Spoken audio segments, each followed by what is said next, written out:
नमस्कार दोस्तों, स्वागत है आप सभी का आपके अपने favourite YouTube channel Vedanshi technical classes में। आई होप कि आप सभी लोग स्वस्थ होंगे, हैप्पी होंगे और मस्त होंगे। तो ठीक है दोस्तों, आज का वीडियो स्टार्ट करते हैं। और आज के इस वीडियो में जो है दोस्तों, मैं आपको ऐसे न्यूमेरिकल्स करवा रहा हूं जिनको आप लोग बिना पेन कॉपी की सहायता से वेरी इजीली और बिल्कुल सही तरीके से जो है सॉल्व आउट कर सकते हो। तो आइए देखते हैं आज के इस वीडियो में अपन की कैसे बड़े बड़े जटिल न्यूमेरिकल्स को जो है अपन बहुत ही short and fastly solve out कर सकते हैं। तो चलो ठीक है दोस्तों, स्टार्ट करते हैं। फर्स्ट क्वेश्चन है, देखो क्वेश्चन नंबर फर्स्ट, ए तथा बी के मध्य तुल्य प्रतिरोध बराबर क्वेश्चन मार्क। ए तथा बी के मध्य तुल्य प्रतिरोध। दोस्तों क्वेश्चन कुछ ऐसा है,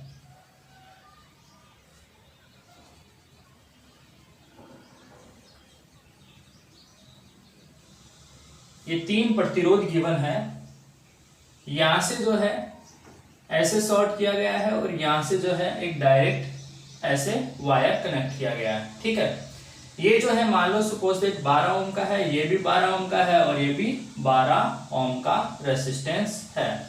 ये ए बिंदु है और ये बी बिंदु है।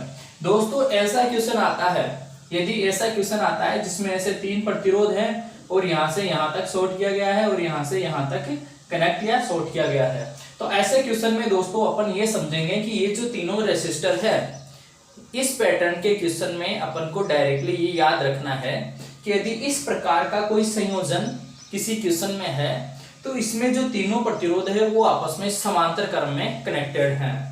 तो यहाँ पे जो है ये तीनों प्रतिरोध जो है समांतर क्रम में, समांतर क्रम हेतु ये तीनों जो रेसिस्टर है वो कौन से कनेक्शन में, समांतर क्रम में। यदि किसी को नहीं समझ में आ रहा है कि समांतर क्रम में क्यों है, तो उसके लिए जो है आप लोग कमेंट बॉक्स में कमेंट करके पूछ सकते हैं कि ये समांतर क्रम में क्यों है, मैं आपको जो है समझा दूंगा। राइट, तो यहाँ पे देखो ये तीनों समांतर क्रम में है दोस्तों, और समांतर क्रम में एक समान मान है 12 12 12, एक समान मान है। तो आर ए बी का मतलब है दोस्तों ए और बी बिंदु के मध्य टोटल रेसिस्टेंस, तो ये होगा दोस्तों R/N। ये वाला फॉर्मूला ऑलरेडी मैंने जो प्रतिरोधक का श्रेणी तथा समांतर क्रम संयोजन बता रखा है, उसके अंदर ये फॉर्मूला मैंने दे रखा है। यदि आपको ये फॉर्मूला नहीं पता तो उस वीडियो में जो है आप लोग इस फॉर्मूले को देख सकते हो, समझ सकते हो। राइट, तो यहाँ पे दोस्तों इससे यदि अपन करेंगे तो R बराबर यहाँ पे कितना है, R बराबर 12 है और N बराबर 1 2 3 है। N बराबर कितना है, 3। राइट, तो आर ए बी मतलब ए बी के मध्य तुल्य प्रतिरोध जो है वो R/N से, R कितना है 12 है और N कितना है 3 है, तो 4 ओम। कितना आंसर आएगा, 4 ओम। अब देखो दोस्तों, ये तो जो है सॉल्व आउट करके बताया मैंने। यदि सपोज दैट मान लो सेम ऐसा ही क्वेश्चन हो, ठीक है, सेम ऐसा ही क्वेश्चन हो और यहाँ पे वैल्यू जो है वो 18 है, यहाँ पे वैल्यू कितनी है 18 है, यहाँ पे वैल्यू कितनी है 18 है, तो इसका डायरेक्टली आंसर आप लोग निकाल सकते हो दोस्तों। क्वेश्चन नंबर सेकंड है, मान लो इस बार वैल्यू से 18 18 18, तो डायरेक्टली कैसे निकालोगे, आर ए बी ये हो जाएगा R/N। R कितना है 18, N कितना है 3, N कितना है 3, तो 18/3 मतलब 6 ओम, ये आंसर आ जाएगा। ठीक है, यानी कि 3 से डिवाइड करना है। कितने से डिवाइड करना है दोस्तों, 3 से। जितने प्रतिरोध है उस एक प्रतिरोध के मान को जितने प्रतिरोधों की संख्या है उस संख्या से डिवाइड करना है। ठीक है, नेक्स्ट एक एग्जांपल और ले लेते हैं। सपोज दैट इस बार 18 नहीं है यार, 18 नहीं है, इस बार मान लो जो है 96 है। ठीक है, 96 ओम, ये 96 ओम और ये भी 96 ओम, तो कितना हो जाएगा, R ए बी ये हो जाएगा 96/3। फिर से 3 से डिवाइड करना है, 3 से डिवाइड करना है, तो 3 3 9 3 दूनी 32 ओम, ये आंसर आ जाएगा। आई होप कि समझ में आया होगा। यदि फिर भी किसी को कंफ्यूजन है तो कमेंट बॉक्स में कमेंट करके आप लोग पूछ सकते हो। ठीक है, नेक्स्ट देखो दोस्तों, ये तो इस तरीके से क्वेश्चन था। Next question number 4। Suppose that question ऐसा है कि ए व बी के मध्य तुल्य प्रतिरोध ज्ञात करो। दोस्तों क्वेश्चन ऐसा है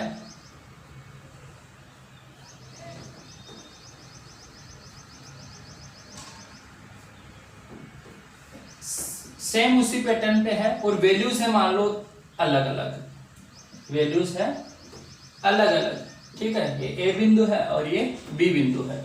तो कैसे निकालेंगे? अब ये तीनों जो है समांतर क्रम में है और आपको पता है दोस्तों समांतर क्रम में R टोटल होता है 1/R1 plus 1/R2 plus 1/R3। तो यहाँ पे आपको एलसीएम लेना ही पड़ेगा दोस्तों। जब तीन वैल्यूज है और समांतर क्रम में है, तीनों वैल्यूज अलग अलग है, तो आपको जो है एलसीएम फाइंड आउट करना पड़ेगा यहाँ पे। तो 1/2 प्लस 1/3 प्लस 1/4 एलसीएम आएगा दोस्तों 12। 2 3 4 का एलसीएम कितना होगा? 12। 2 छिक्की 12 तो 6, 3 चौक 12, 4 तिया 12, 6 4 10 और 3 13/12। ये क्या आया? 1/8। दोस्तों ये 1/8 आता है, हमेशा याद रखो। यहाँ स्टूडेंट्स जो है गलती कर बैठते हैं। ये 1/8 आता है। 1/8 मतलब 8 जो तुल्य प्रतिरोध है उसका व्युत्क्रम अपन को मिलता है। जब व्युत्क्रम मिलता है तो अपन को क्या करना पड़ेगा? उसको उल्टा बनाना पड़ेगा। तो ये RT, इसको उल्टा कर दो, इसको भी उल्टा कर दो, तो ये हो जाएगा 12/13। 12/13। यदि 12 में दोस्तों 13 का भाग दोगे तो 0.9, 13 नाम 117, 3 बचेंगे 30 हो जाएंगे, 13 दूनी 26 ओम, तो 0.93 ओम ये इसका आंसर आ जाएगा। जब तीनों वैल्यूज अलग अलग दे रखी हो, जब तीनों वैल्यूज समान दे रखी हो तो क्या करेंगे? डायरेक्टली 3 से डिवाइड कर दो, ठीक है। और जब तीनों वैल्यूज अलग अलग दे रखी हो तो समांतर क्रम वाला ये फॉर्मूला अपन अप्लाई करेंगे, राइट? यस। नेक्स्ट देखो दोस्तों, मान लो ऐसा क्वेश्चन आ गया कि यहाँ पे क्या है? ए व बी है, सेम ऐसा ही है पैटर्न, क्वेश्चन नंबर 5। लेकिन यहाँ पे क्या है? यहाँ पे डायरेक्टली ऐसे सॉर्ट नहीं किया गया दोस्तों। यहाँ पे क्या है? यहाँ एक रेसिस्टर जोड़ा गया है, वैल्यूज कुछ अलग देगा वो जरूर। यहाँ जो है यहाँ पे ऐसे सॉर्ट किया, ऐसे एक रेसिस्टर दिया हुआ है, यानी कि एक टोटल कितने रेसिस्टर हो गए दोस्तों? 5 रेसिस्टर, 5 प्रतिरोध हुए, ठीक है। तो इस पैटर्न का यदि कोई क्वेश्चन आता है तो उस क्वेश्चन को अपन कैसे सॉल्व आउट करेंगे, ठीक, राइट? तो यहाँ पे दोस्तों अगर ऐसा क्वेश्चन आएगा तो 100% ऐसा होगा कि जैसे मान लो ये है, मान लो 10 ओम, ठीक है, ये भी 10 ओम है, और मान लेते हैं सभी के सभी जो है 10 ओम है, ठीक है, ये भी 10 ओम है। तो ऐसे क्वेश्चन में 100% यदि आपसे कुछ पूछेगा तो वो ऐसा पूछेगा कि इन दोनों का गुणनफल और इन दोनों का गुणनफल आपस में बराबर होगा, राइट? यहाँ पे यदि अपन चेक करेंगे 10 दाए 100 और यहाँ पे यदि गुणा करेंगे तो 10 दाए 100। जब इन दोनों का गुणनफल इन दोनों के गुणनफल के बराबर हो, जब इन दोनों का गुणनफल इन दोनों के गुणनफल के बराबर हो तो वह एक संतुलित व्हाइटस्टोन ब्रिज कहलाएगा। वह क्या कहलाएगा? संतुलित व्हाइटस्टोन ब्रिज। और दोस्तों संतुलित व्हाइटस्टोन ब्रिज में क्या होगा? इस ब्रांच में से करंट जो है वो 0 होगी। करंट क्या होती है? 0। इस वजह से इसको अपन क्या कर देते हैं? रिमूव कर देते हैं, इसको अपन नेग्लेक्ट कर देते हैं, इसको अपन नेग्लेक्ट कर देते हैं। क्यों नेग्लेक्ट किया? क्योंकि इन दोनों प्रतिरोधों का गुणनफल जो है इन दोनों प्रतिरोधों के गुणनफल के इक्वल है, इसी वजह से अपन इसको हटा देते हैं। जैसे इसको हटाएंगे दोस्तों तो इसका जो तुल्य परिपथ है वो ऐसे बनेगा, ये 10 और 10 किस में हो जाएंगे? सीरीज में हो जाएंगे। ये 10 और 10 दोनों आपस में सीरीज में हुए और ये 10 और ये 10 जो है आपस में फिर से सीरीज में हो जाएंगे। ये 10 ये 10 ये 10 और ये 10, ये 10 और 10 सीरीज में है तो ये दोनों कितने हो जाएंगे दोस्तों? 20। और ये दोनों कितने हो जाएंगे? 20। ये 20 और 20 समांतर में है दोस्तों। 20 और 20 क्या है? समांतर में। जब 20 और 20 दो समान मान के दो प्रतिरोध समांतर में हो तो डायरेक्टली आधे हो जाएंगे। आप याद रख सकते हो हमेशा। यहाँ पे ये ए बिंदु है और यहाँ पे ये बी बिंदु है। ये दोनों 20 और 20 समांतर में है तो यहाँ पे आप लोग दो मेथड अप्लाई कर सकते हो। एक तो देखो 1/RAB बराबर 1/20 प्लस 1/20, ये समांतर क्रम वाला फॉर्मूला। या फिर आप लोग ऐसे अप्लाई कर सकते हो RAB दोनों का गुना बटे दोनों का योग, ये अप्लाई कर सकते हो। या फिर दोस्तों आप लोग डायरेक्टली जो है ये अप्लाई कर सकते हो कि दोनों का जो है r बटा एन से, आर ए बी बराबर हो जाएगा r बटा एन से। दिखाई दे रहा है ना यहाँ पे r बटा एन। तो r कितना है, समांतर क्रम में है, ये वाला फॉर्मूला लगा सकते हैं जब समान मान के, समान मान के कितने मान के हैं, 20 मान के हैं, समान कितने हैं, 2 हैं, तो 10 ओम आंसर आ जाएगा। कितना आंसर आएगा, 10 ओम आंसर आएगा। यानी कि जब सारे के सारे समान हो तो उतना ही आंसर आएगा, हमेशा हमेशा उतना ही आंसर आएगा। जब समान मान के हो सारे ही इस रूप में तो हमेशा आंसर जो है, जो एक प्रतिरोध है उतना का उतना ही आंसर आ जाएगा। ठीक है, अदरवाइज अगर डिफरेंट वैल्यूज है तो उसके लिए जो है कैलकुलेट कर लो, आंसर फाइंड आउट हो जाएगा। ठीक है, नेक्स्ट देखो, जैसे मान लो इनकी अलग अलग वैल्यूज दे रखा हो तो कैसे करेंगे। अलग अलग वैल्यूज के लिए दोस्तों ऐसे करेंगे अपन,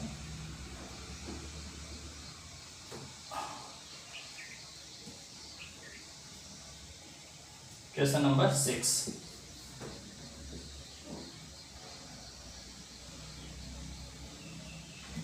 मान लो कि ये 5 ओम है और ये 20 ओम है। ठीक है, ये 10 ओम है और ये भी 10 ओम है। ठीक है, तो देखो 20 पंजे 100 और 10 दहे 100 बराबर हो रहा है ना। तो इस अवस्था में ये जैसे मान लो 25 ओम का है, ये कितने ही ओम का हो, ये जो है नेग्लेक्ट हो जाएगा, इसको अपन हटा देंगे। तो ये 10 और 15 ये आपस में 10, ये 10 और 5 ये आपस में श्रेणी क्रम में है, तो ये दोनों जुड़ जाएंगे और ये जुड़ के 5 और 10 15 हो जाएगा, और ये 10 और 20 ये आपस में श्रेणी क्रम में जुड़ के 30 हो जाएंगे।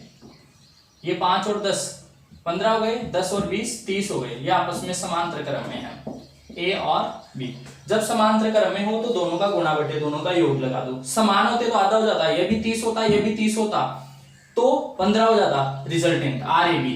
लेकिन आर ए बी जब दोनों अलग अलग हों तो सबसे सिंपल तरीका होता है दोस्तों 15 गुणा 30, दोनों का गुणा बटे दोनों का योग कर दो। तो ये देखो 15 तिया 45, 450 बटे 45, 45 से ये 450 10 बार कैंसिल आउट हो जाएगा, तो इसका आंसर आ जाएगा 10 ओम। इसका आंसर क्या आएगा, 10 ओम। इसका भी आंसर 10 ओम ही आ गया।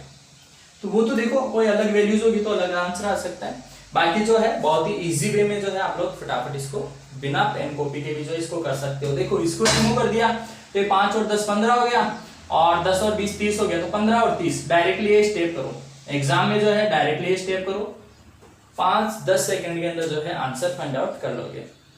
तो ठीक है दोस्तों, आज की इस वीडियो में इतना ही, मिलेंगे आपसे अगले वीडियो में, तब तक के लिए बहुत बहुत धन्यवाद।